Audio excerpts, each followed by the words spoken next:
السلام عليكم ورحمة الله وبركاته. متتبعين عبد الله البركاني، مرحبا بكم دائما عندي. مرحبا بكم دائما. شكرا بزاف على التشجيع والدعم. شكرا بزاف لكم. الله يحفظكم ويبارك فيكم. اليوم جيت باش نسير بكم الجهة ديال واد الشراعة. مع هاد الايامات تبارك الله ما شاء الله صبط عندنا يعني الشتاء مزيان. عطانا الله الشتاء الحمد لله والشكر لله.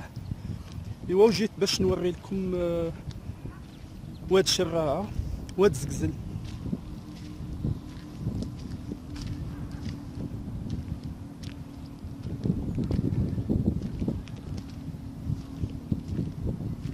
ونوجه التحية ديالي والسلام للأخ أحمد من بلجيكا، أحمد الزروالي.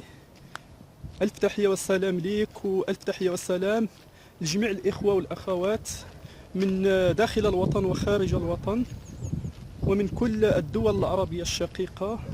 وتحياتي لجميع الأمازيغ في جميع أنحاء العالم. وتحياتي وسلامي لجميع المتتبعين من جميع البلدان العربية الشقيقة ومن جميع أنحاء العالم.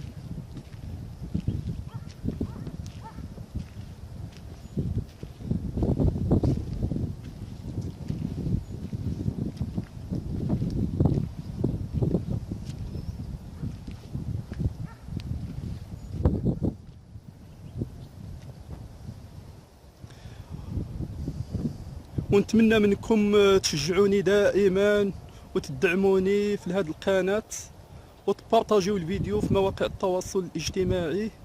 وماذا بكم تكثروا اللايكات. الله يحفظكم ويبارك فيكم.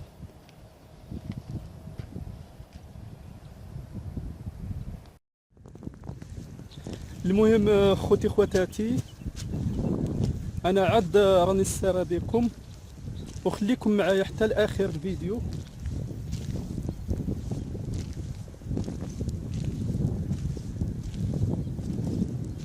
غادي نصوركم هنا هاد الارض الخضراء تبارك الله ما شاء الله. الدعوة راها مزيانة تبارك الله ما شاء الله.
خوتي خواتاتي، حاليا انا في واد زقزل، واد شراعة، وغادي نوريكم بعض المناظر الخلابة هنايا. وكما قلت لكم كانت صبت الشتاء والماء ولا الواد تبارك الله ما شاء الله. وخليكم معايا وغادي نوريكم المناظر بزاف ان شاء الله.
المهم راني عاد نسارى بكم ونتمنى تعجبكم هاد المناظر ديال واد زكزل شراعه. كما راكم تشوفوا الماء راه مخروض، ولكن غادي تفوت واحد المده ديك 48 ساعه ولا وغادي يصفى الماء يولي صافي ان شاء الله.